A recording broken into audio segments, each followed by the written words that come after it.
ऊपर वाले की करनी पर भरोसा रखो।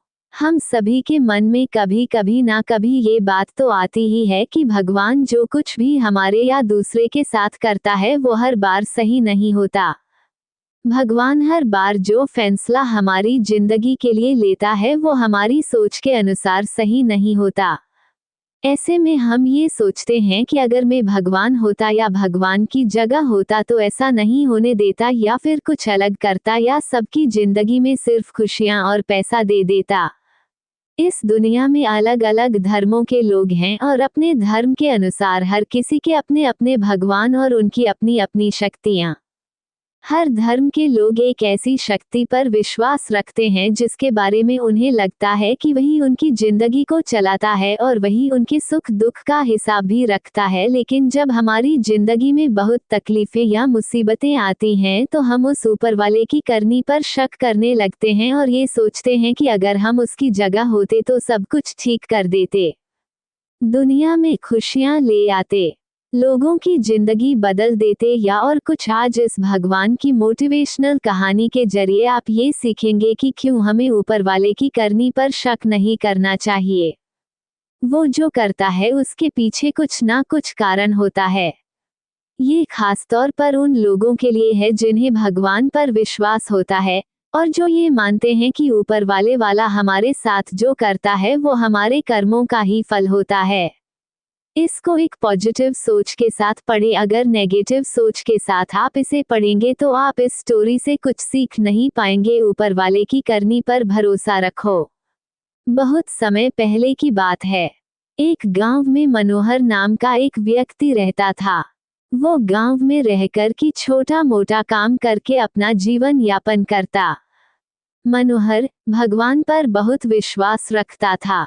गांव में जब भी किसी के साथ कुछ अच्छा होता तो वो मंदिर जाकर भगवान से हमेशा उस चीज के लिए धन्यवाद बोलता। लेकिन गांव में जब कभी किसी के साथ कुछ बुरा होता तो वो भगवान के सामने जाकर उनसे सवाल करने लगता। सवाल करने के बाद वो अक्सर ये बोलता कि भगवान आपने उनके साथ अच्छा नहीं किया, अगर आपकी जगह में होता तो सब कुछ ठीक कर देता। मनोहर के सवाल करने की इस आदत से तंग आकर एक दिन भगवान उसके सामने प्रकट हो गए।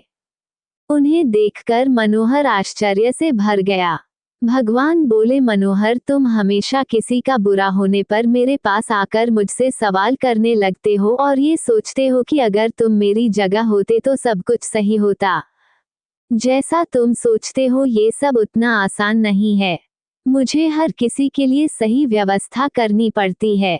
एक जगह पर खड़े रहकर धैर्य से लोगों की प्रार्थनाएं, सुख दुख गुस्सा ये सब सुनना और किसे क्या देना है या किसी से क्या लेना है ये सब तय करना आसान नहीं होता। मनोहर बोला, प्रभु आपका काम तो आसान ही है। आपकी तरह मैं भी दिन भर धैर्य के साथ एक जगह पर खड़े रहकर ये सब कर सकता हूँ। मनोहर की बात सुनकर भगवान बोले, ठीक है, अगर तुम्हें लगता है कि तुम ये सब कर पाओगे तो आज पूरे दिन मेरी जगह खड़े रहकर तुम मेरी जिंदगी जियो। लेकिन एक बात ध्यान रखना, मंदिर में हर कोई अपनी इच्छा के अनुसार कुछ ना कुछ मांगेगा। कुछ अच्छा बोलेंगे तो कुछ बुरा बोलेंगे। तुम्हें बस उनकी बातें सुननी है और धैर्य के साथ अपनी जगह में चुपचाप खड़े रहना है और अपनी तरफ से कुछ नहीं करना है।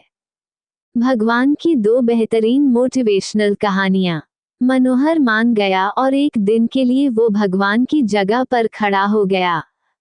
थोड़ा देर बाद गांव का एक धनी व्यक्ति मंदिर में आया और भगवान से बोला, प्रभु मैं अपना कारोबार दूसरे गांव में भी करने जा रहा हूँ। आप मुझ पर अपना आशीर्वाद बनाए रखना। प्रार्थना पूरी करने के बाद जब वो धनी व्यक्ति भगवान के पैर छूने के लिए नीचे झुका तो उसकी जेब से पैसों की एक गड्डी गिर गई। उसने उस पर ध्यान नहीं दिया और चला गया। भगवान की जगह पर खड़ा मनोहर ये सब देख रहा था और उसने सोचा कि उसे पैसे गिरने की बात बता देनी चाहिए, लेकिन शर्त के अनुसार उसने ऐसा करना उचित नहीं समझा। उसके जाने के तुरंत बाद मंदिर में एक गरीब व्यक्ति आया और उसने भगवान से कहा, प्रभु गरीबी के कारण मेरे परिवार को 2 वक्त की रोटी मिलना भी बहुत मुश्किल हो गया है और ऐसे में मेरी माँ भी बीमार हो गई है। उसके इलाज के लिए भी मेरे पास पैसे नहीं हैं। प्रभु मेरी मदद करिए। ऐसा कहकर जब वो गरीब व्यक्ति भगवान के चरण छूने लगा तो उसकी नज़र उन गिरे हुए पैसों पर पड़ी और भगवान का आशीर्वाद समझकर उसने वो रख लिए। मनोहर इस बार भी कुछ नहीं बोला और उसने गरीब व्यक्ति को वो पैसे ले जाने दिए। थोड़ा देर बाद मंदिर में एक व्यापारी आया जो कि समुद्र के रास्ते अपना व्यापार किया करता था। भगवान के पास आकर वो बोला, प्रभु, व्यापार की वजह से मैं 1 महीने के लिए समुद्र की यात्रा पर जा रहा हूँ। मेरी गैरहाजिरी में आप मेरे परिवार का ध्यान रखना और मेरी यात्रा को भी सुरक्षित बनाना। वो व्यापारी जैसे ही प्रार्थना पूरी करके मंदिर से निकलने लगा, इतने में वो धनी व्यक्ति पुलिस लेकर मंदिर में आ गया और उस व्यापारी की तरफ इशारा करते हुए बोला, मेरे बाद इस मंदिर में यही आया है और मेरे पैसों की गड्डी इसे ही मिली होगी।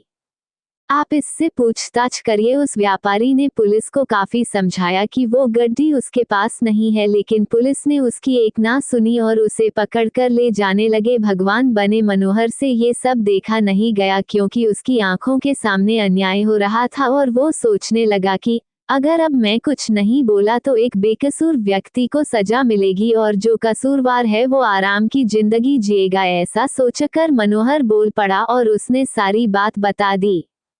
पुलिस उस गरीब व्यक्ति के पास गई और उससे पैसे लाकर उस धनी सेठ को दे दिए। व्यापारी को छोड़ दिया और वो समुद्र की यात्रा में निकल गया। मनोहर इस बात से बड़ा खुश हुआ कि उसने गलत होने से रोक लिया और जो सही था वही किया। लेकिन इस सब में उसने अपनी शर्त तोड़ दी और भगवान फिर से वहां आ गए। भगवान को सामने देख मनोहर ने गर्व के साथ उन्हें सब कुछ बताया। मनोहर की बात सुनकर भगवान बोले, आज तुमने अपनी चुप्पी तोड़कर मेरी सारी योजना को बर्बाद कर दिया। तुम्हें नहीं पता कि उस धनी व्यक्ति ने गलत कामों से बहुत धन कमाया है। यदि उसमें से थोड़ा धन उस गरीब की मदद में लग जाता तो उस धनी व्यक्ति के पाप कम होते।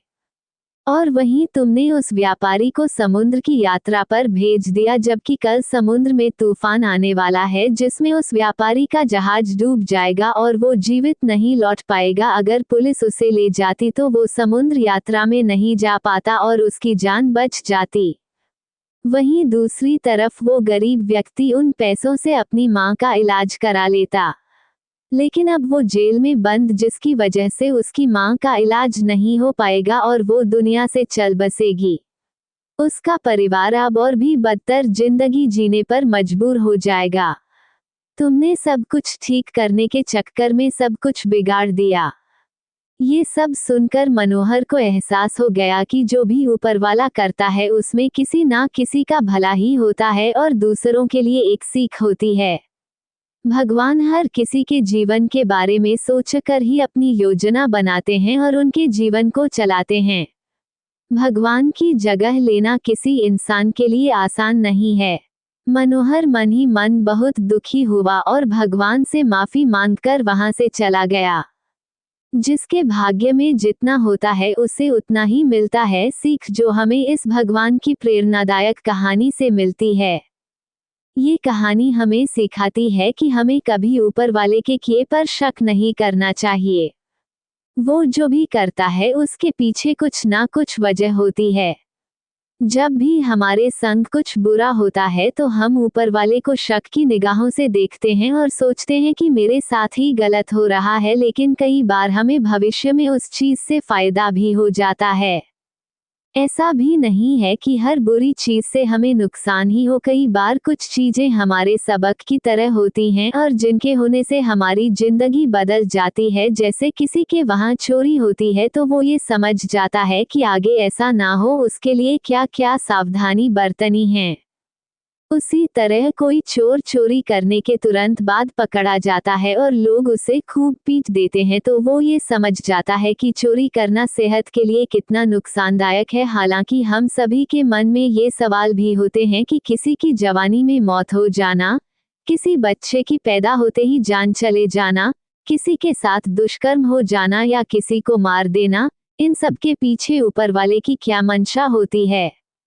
ऐसा क्यों होता है दोस्तों? इन सवालों का कोई सटीक जवाब तो मेरे पास भी नहीं है, लेकिन मैं इन सबको लोगों के पिछले या इस जन्म के बुरे कर्मों का मिला फल समझता हूँ।